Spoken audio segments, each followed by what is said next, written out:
It's gospel hour. It's gospel hour. It's gospel hour.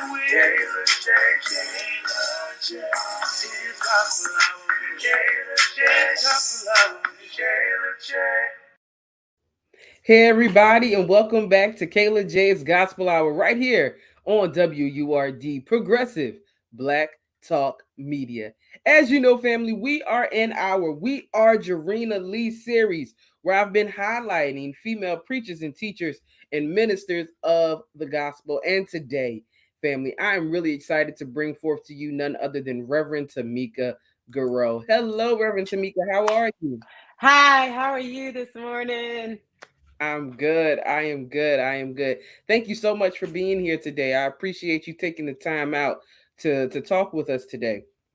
Absolutely. Thank you so much for the opportunity, Kayla. I really love to talk about ministry and family, who I am and what I do. It's something that I'm very purposeful and passionate about. So, again, thank you for giving me this opportunity. Oh, of course. Before we even dive deep into your journey, I like to do wellness checks with everybody. So, on a scale from 1 to 10, with everything that's going on in the world, how do you feel?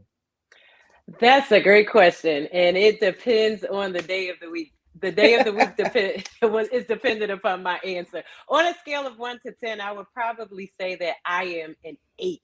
I like to say in this season that I am feeling reinvigorated. This was Mm. we're just off the heels of the pandemic or easing out of the pandemic, and it was 2+ years really of rest and recalibration for me. And so at this time, again, I feel reinvigorated.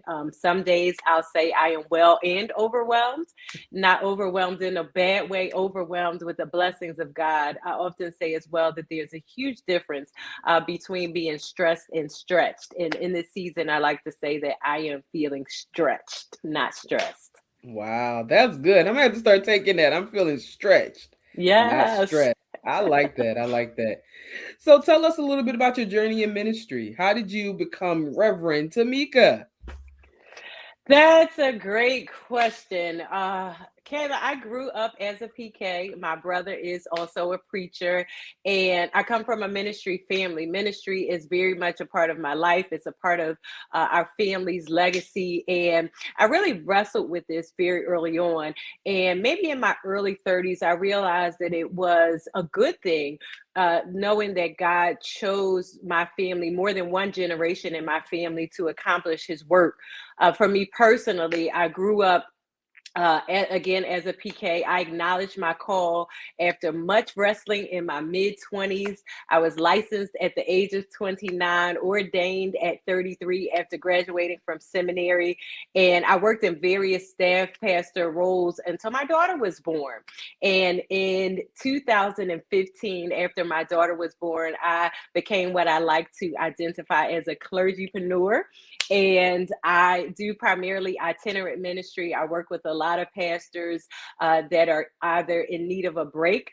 I believe a lot of pastors post pandemic, or again, as we are inching out of the pandemic, they realize that the church did not revolve around them. And they're starting to pay more attention to their families, taking more vacations. So a lot of pastors in this season are calling me to stand in their stead when they simply need a break. And then others are calling when they need a bridge. I do believe other pastors have realized the realm of what I like to call their lengths and their limitations. And so I've been doing a lot of contractual ministry, helping churches to do teaching series and different things like that. And yeah, that's about the sum total of it. That brings me to where we are today. That's so awesome. That's really awesome. Um, Want to dive deep a little bit into that family. Like she said, she's a PK, comes from a very well known preaching family here in Philadelphia. What, but once you said yes, with your daddy being a preacher and your brother being a pastor, you know they're both pastoring amazing churches. Did you feel a little pressure once you realized that you were called to pastor, or did you just like I'm gonna do it my way? Absolutely. And that's an absolutely with all capital letters. As you mentioned, my father is in ministry, and not only did he do it, he did it well. And so I felt very much so pressured to live up to that. And also, as you mentioned, my brother is a minister, my brother is a pastor, and it goes without saying that they are men. And so, me being the female amongst two males, it was very much a struggle. I was often people would say to me, "Hey, it looks like your father following in your father's footsteps." And my response would be, "My father's footsteps are following me." Both my lowercase f father and my capital F father. This was not on my vision board in any part of my life. This was not on my vision board, and so I had to balance between the self-imposed pressure and also the public pressure. Although my father was very supportive of the ministry that God entrusted to my care, and there were doors that opened for me because of who my father was. After that door was open, I had to be faithful once the door was opened. And it took me a really long time to work through and to find my own unique voice while walking in my own lane and finding those places to bloom where I was indeed planted. So there were times, and even now we still get to work together, and then there are times when I am working alone and I have to daily decide to walk in the fullness of who God has called me to be and doing what God wants me to do. That's awesome. I'm happy that you were transparent enough to to Yeah, share that, because a lot of times we find ourselves, women preachers and male preachers, absolutely. following in our family's footsteps. Some people want to do it and acknowledge their call, and some people are forced to do it. And once Mm, you're in there, the pressure of being excellent because your forefathers were excellent is a mm. lot. It's a lot. It's a whole lot. It's a whole lot. Yeah, sometimes people just don't really get it. Sometimes people The don't get it. struggle is real and the pressure is real. One of my pastor friends said to me, or he said actually in an interview that I was listening to, he said it takes about 10 years to find your authentic voice. And that did help to relieve a lot of the pressure, again, that was self imposed, and a lot of the pressure that was put on me in the public eye, because I realized that it was not for me to have this all figured out on day one. And so I was able to give myself more grace and more space to grow and to bloom and to figure out who I was and to find my own voice. I like that. I'm gonna keep that in mind. Take 10 years. I'm only 3 years in, so I, I got You about got 7 more time. years. You got time. Also, one thing that I really admire about you, and I do not believe that we've had a lot of preachers on who have young children. So how do you balance? You said you're an itinerant preacher, which means that you're traveling a lot. How do you balance being a mom of young children and a preacher? I don't know if I balance it as smoothly as you like to think that I do. But one of the things that I do, a part of my daily prayer, Psalm 90:12 is a part of my daily prayer. That scripture says, "Teach us, Lord, to number our days so that we may apply our hearts unto wisdom." And from that, I am consistently asking God to teach me when to work, teach me when to rest, and teach me when to play. A lot of times growing up in church, we were taught the joy model. Jesus first, yourself, others second, yourself last. And I don't really subscribe to that principle. I believe that we put God first, and God will let us know what is to be second and what is to be third. There are times that I may miss events for my children in order to participate in outside ministry. And then there are times where I have to say no. Just recently, I said no to two different opportunities because I had committed on the calendar to take my children to see a play. And so, again, when you put God first, God will let you know what else needs to come where. It's like the scripture says, seek ye first the kingdom of God and all other things will be added. And so it is my goal to seek God first and to know what other things are meant to be added. Another thing I pray in this season is a three-pronged prayer. It's one, God, give me the clarity as it relates to what I need to be laser focused on in this season. And then after giving me the clarity, give me the courage to lay aside everything else that has the potential to be a weight. And lastly, give me connections to help to do that which I cannot do, I do not want to do, or do not have the bandwidth to do. Housekeeping service has been one of my great friends. One of my friends not too long ago asked me, he wanted to buy me a bottle of cologne. He said, what's your favorite cologne? And I said, housekeeping service. And so instead of buying me a bottle of cologne, he treated me to housekeeping service. I've learned that I am not my mother. And so I can't spend a 4-course meal in 35 minutes. And so there are days where we eat out. There are days that we take advantage of Uber Eats and caviar and different things like that. And then within that, when I do cook at home, everything has to be done in 35 minutes or less. And that includes prep time because I just do not have the time to spend, 5 or 6 hours preparing for and cooking a meal. And the other thing is, I keep in mind that my children are a part of my call and not an interruption of my call. I often say that I pastor a 2-member church, and those 2 members are non-tithing members. and I have 2 non-tithing members in the church, in the first church that I pastor. And outside of that, if I had to sum it up in one word, it would just be grace. I realized that it is a part of my call to normalize family and ministry. And God has graced me to carry that out. God is helping me to show others, particularly women, that there can be an either or. And it doesn't have to, I'm sorry, there can be a both and. It doesn't have to be an either or. And then thank God for my children. My children are troopers. This is all they know. They've been traveling with me since they were 3 months old. So they've been on planes, trains, and in automobiles, traveling from churches to churches. And it's helped them to expand their inventory of ideas. It's helped them to be exposed to different environments and different worship styles. And I try to make it fun so that they don't always feel like they have to be dragged into my world or dragged into another city to preach, to go with me when I'm preaching. And so we look up museums and playgrounds and restaurants. And when they were much smaller, someone else traveled with me. And so while I was preaching, they would be at the museum and they would be adventuring and enjoying new cities. And so, I don't know how easily or smoothly I balance it, but God just still, again, graces me to get it all done. And knowing as well, as I spoke about as well, giving myself the space in addition to God's grace to not get it all right. Because there are some days that at the end of the day, some things will go undone, and just relieving the self-imposed pressure of being perfect.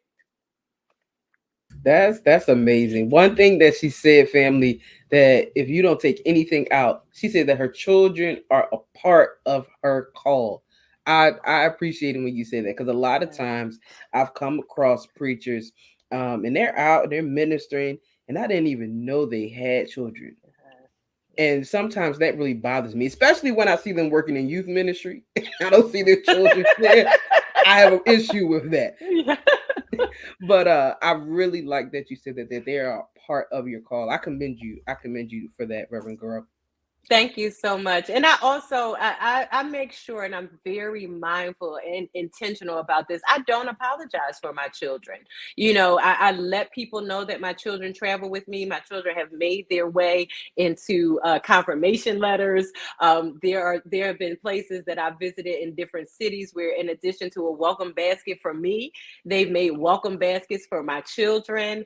And so, I thank people in advance for welcoming them. I don't make apology for them. And then when my daughter, she always tells me, Mommy, don't forget to say my name.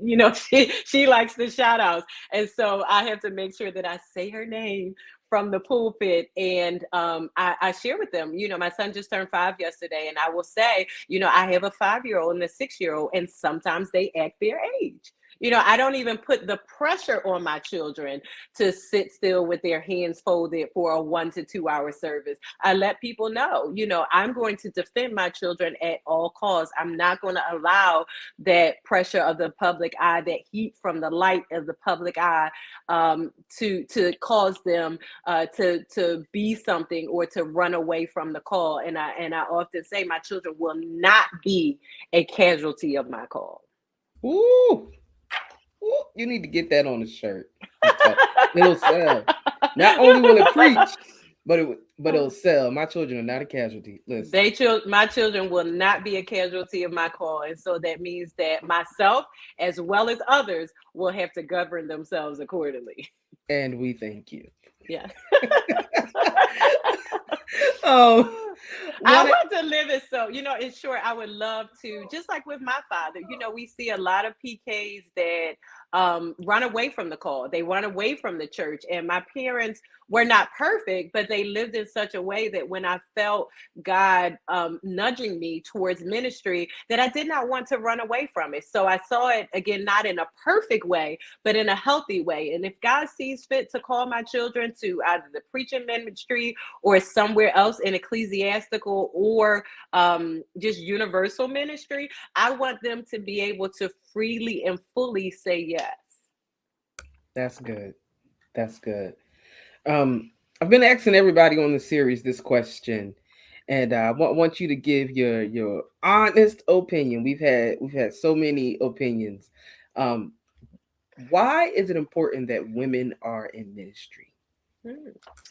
Well, the first thing I say back to you is why not? We see where women were essential in the Old Testament and in the New Testament. We see in the New Testament the longest dialogue that Jesus engaged in was with a woman. The longest written or recorded dialogue is with the woman at the well, and the least likely woman at that. And then we see where women were present both at the crucifixion and again at the resurrection.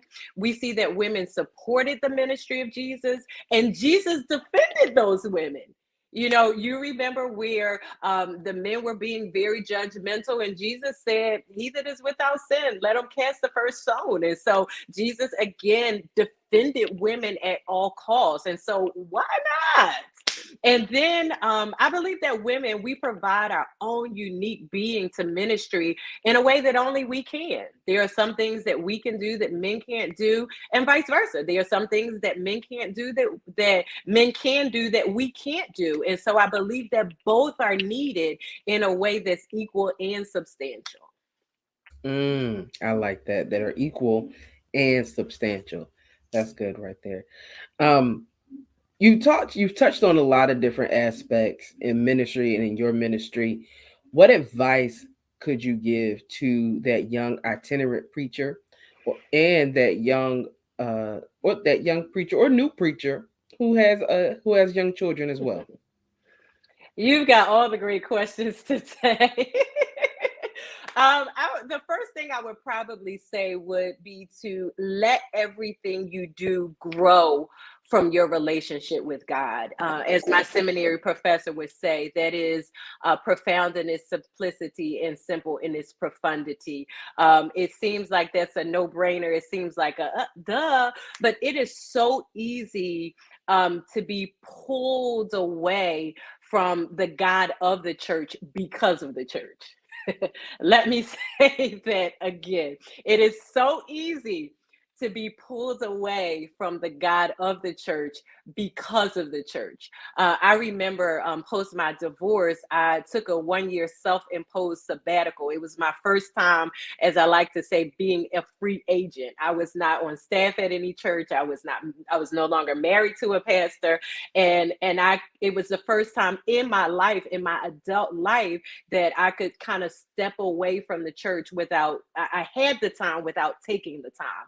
And that 1 year, really, I had one purpose and one purpose alone, and it was to reacquaint myself with the God of the church. And the Lord would begin to show me monuments that I had built in his name. God began to show me little g gods that I had built in place of God and before God.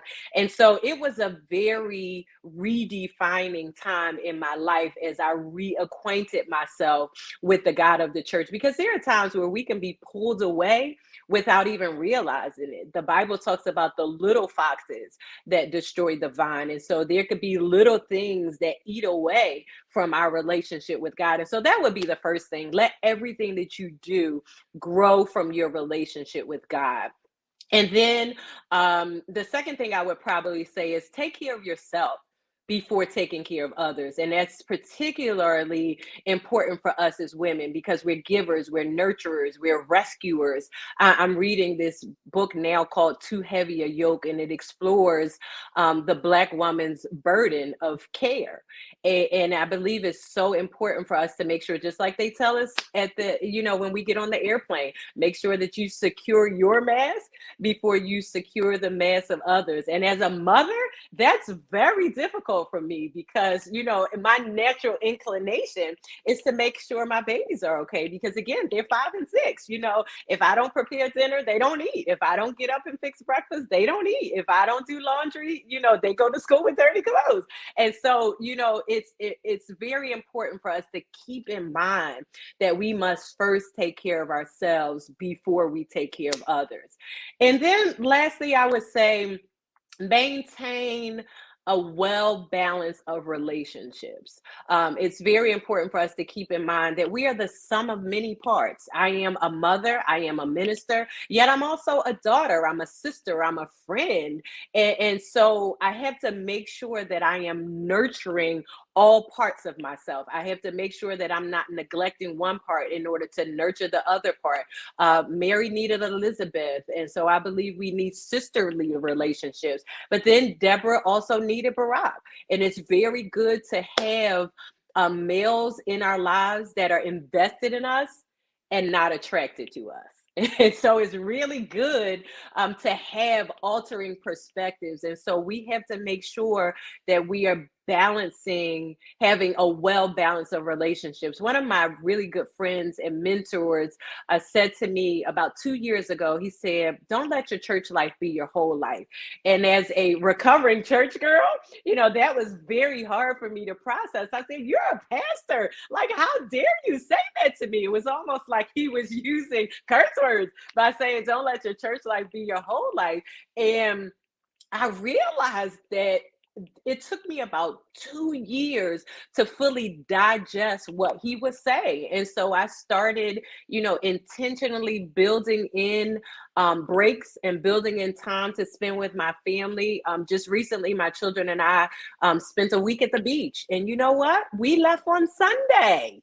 There are times that we leave on Friday and we don't come back until Monday because I want my children to honestly and quite frankly experience something that I did not experience, to know that there are other ways to worship outside of church on Sunday. And this cannot be a rule or a full way of living, but it can be an exception from time to time. And so, we got up on Sunday morning. I said no to some preaching engagements, and we went to the beach on a Sunday. So my children know what it feels like to have that. And so in the well balancing of relationships, making sure that you're nurturing the mother, making sure that you're nurturing the minister, making sure that you're nurturing again the sister, the friend, the high school classmate, all of those things. So make sure that you maintain a well balanced of relationships, because those are the people that see you, that will support you, that will shepherd you outside of the crowd. I wish we had time to just dive deep into that relationship building aspect, especially when you said have male friends that will help you and nurture you that are not attracted to you. I may have to bring you back so we can so we can dive deep into relationship building, because it is very important. It's very important to ministry. It's very important to life, and I think that a lot of times, at least for younger people, people my age, millennials, we get caught up in networking and everything, and a lot of times we do not have the proper network because we did not build the proper relationships. Yes. So I Yes. appreciate that. I like I said, I'm gonna have you back just so we can talk about relationship building, because that was really good.